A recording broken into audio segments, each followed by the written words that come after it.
Hey guys, what's up? If you're new here, my name is Taylor and I teach 3rd grade in Central California. And today I'm going to be going over what I do in my small group with my ELs, lows, and middles. I did teach 1st grade the last 2 years, so I will be pulling in some of my 1st grade stuff and stuff that I learned and did in small groups in 1st grade.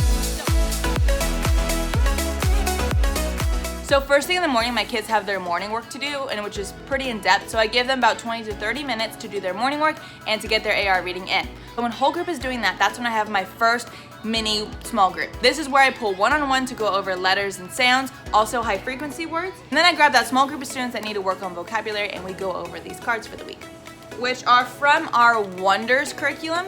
But these are only supposed to be for kindergarten through 2nd grade. But I have some ELs that really need to just work on some basic vocabulary. So I have these cards and it kind of goes over, so like these are some of the just skipping around.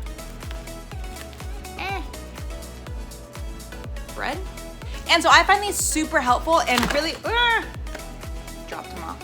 And so with these, I will kind of have about like 10 to 20 a week that we're just going through, and as my group I have about 3 or 4, and as they start getting familiar with one of them, I'll kind of rotate out, take that one out, put a new one in, and so we're always learning these new vocabulary words. So here's the thing, because they're so young, they might not even know the word in Spanish or their native language, but when they do, I'll normally try and say the word in Spanish, which they think is always funny because I don't speak Spanish. But then I think that makes them feel less silly when they're trying to say it in English because they know they're not saying it correctly and I'm not saying it correctly in Spanish. So it's kind of making it fair, showing them that I'm trying to learn some words in their language and then they're trying to learn some words in English. I also have some students that don't know their letters and sounds fully. So I have this. This goes over letters and sounds, so I'll put it up closer. This has a little picture for each letter and sound, and then it breaks it down. So we're just practicing 4 at a time.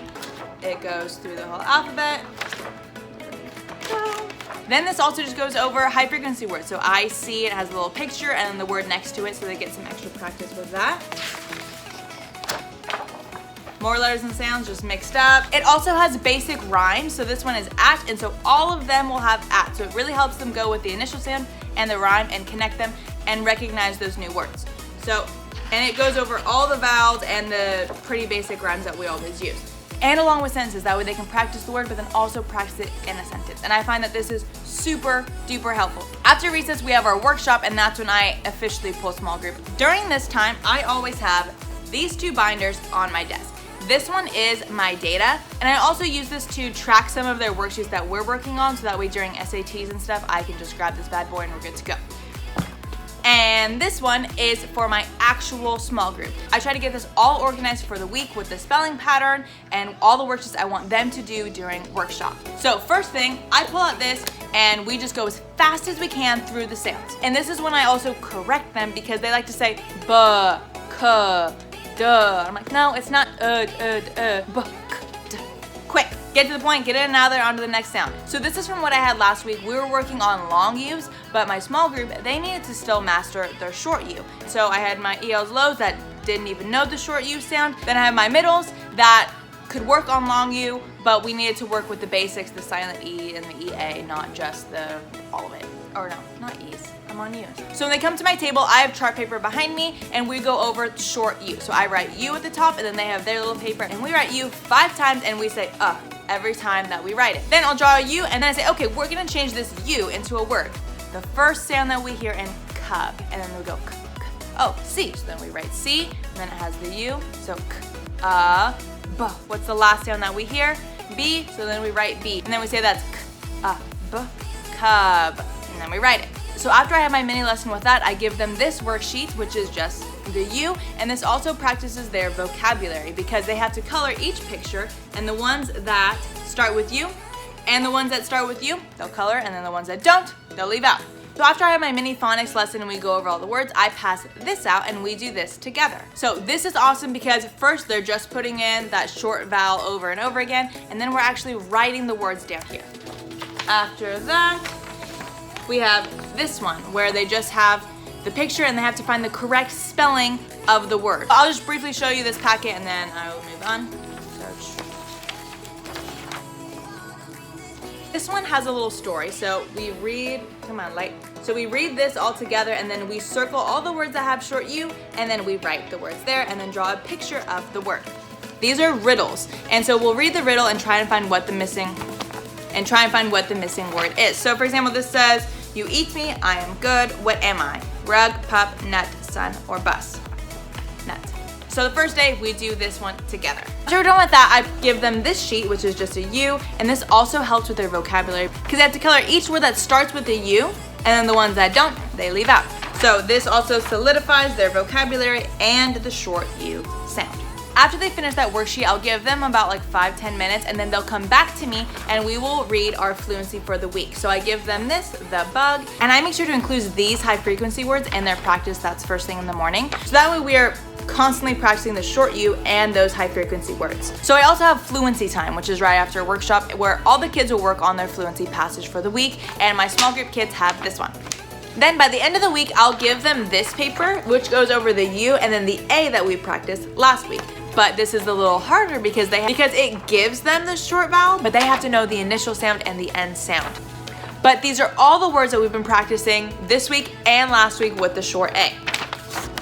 On like Thursday, I'll give them this sheet, which is going over the A, which is what we did last week. And so this is going over not only the A, but they have to know the ending sound, and then they're drawing a picture for the word at the bottom. So that way I'm always kind of spiraling, using the short vowel that we're practicing this week, but then also always practicing the one that we did last week. That way it is just constantly going when it's on a loop. Also for the workshop, when I need them to work independently, I will give them this once a week. And this is, again, just solidifying those short vowel sounds. I have them color these, so each vowel has a different color, and then that way they get to write the vowel, but then color the picture, the color that it belongs to. And then about once a month, I give them this.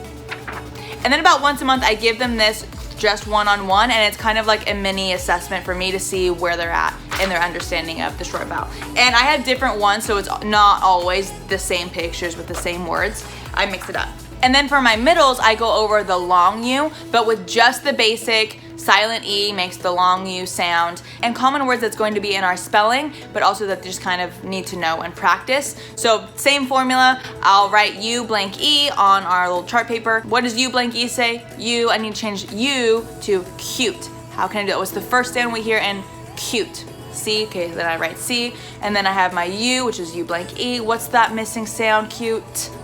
T. So I write the T, and then they write the word on their whiteboard or on their paper that they have. After that, I give them this. So then this is their fluency that we practice together, and then they also take it to their desks as well, which goes over high frequency words. Some of them are good with high frequency words, some of them aren't there yet with them. So again, always practicing those high frequency words that are going to be in the passage and that we're practicing that week, and then the words that we're going to be practicing that week as well.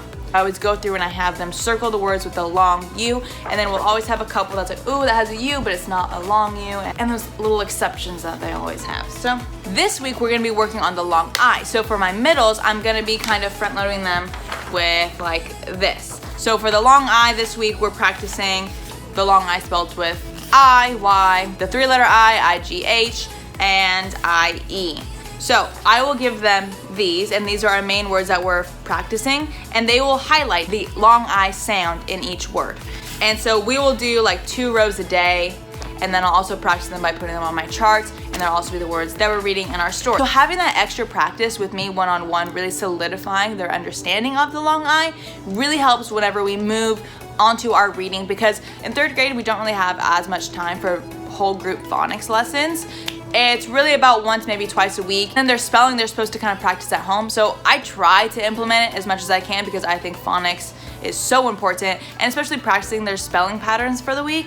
But I guess in 3rd grade, it's like not that big of a deal. But I'm coming from 1st grade where it's like, that's all we do. But I do what I need to do for my kids. So if they're really struggling on a phonics pattern for that week, we're having more phonics practice. So with that long I have the same fluency that I did for that long U, we'll also have for the long I, but I also give them like this. This is actually from 1st grade. So again, just another story, but it really focuses, come on Light, let's go. So this is actually an old one from 1st grade that I taught last year, but it really focuses on the 3-letter I, and it has the little activity down here for them to do. So I'll most likely give them this during their workshop time. For my middles, they each have one of these folders. This is from, I don't know who this is from, but I got it from Teachers Pay Teachers, and it's awesome. It has different fluency passages. That's my least favorite, by the way.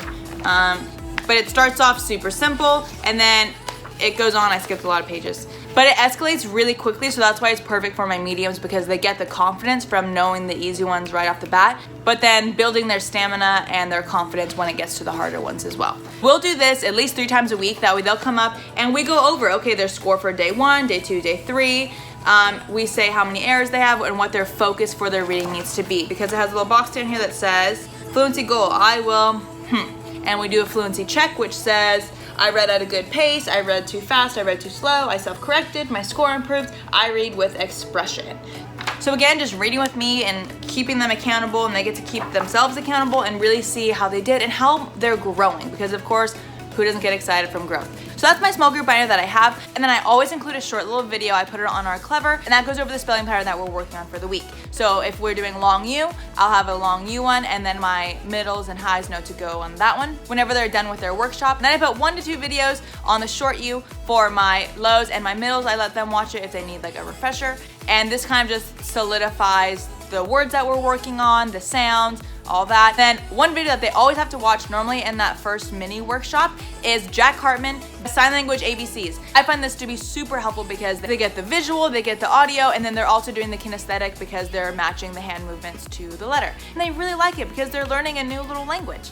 I let all of my students watch this if they would like, but my ELs in small groups, they have to watch this every morning. And it kind of gets them focused in the zone. When I taught first grade, we watched that video every day all together, because my ones that didn't know my letters, they were starting to get it. My ones that already knew it, it was still fun because then they were learning the alphabet and sign language. So definitely win-win, check it out.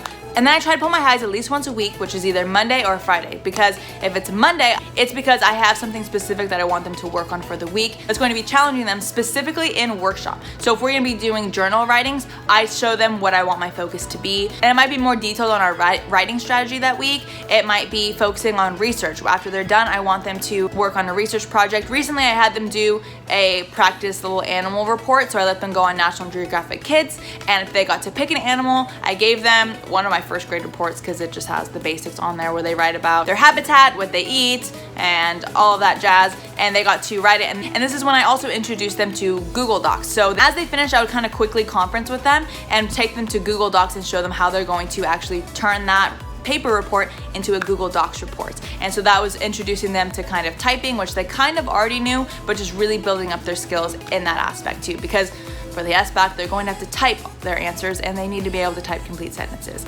And so even though the rest of my class might not be there yet, my highs are, and so the more practice they can have, the better. Yes. Okay, I think that's it. I feel like I'm missing something. Anyway, thank you for watching. If you like this video, please give me a big thumbs up. Comment down below if you have any questions or you want to know more about like what I do throughout the week, because I feel like there is more that I do. Anyway, or you would like to see one of the chart paper things, comment below. Let me know any questions that you have and I'll answer them for you. Okay, I'm gonna stop talking now. Thank you for watching. Bye, guys.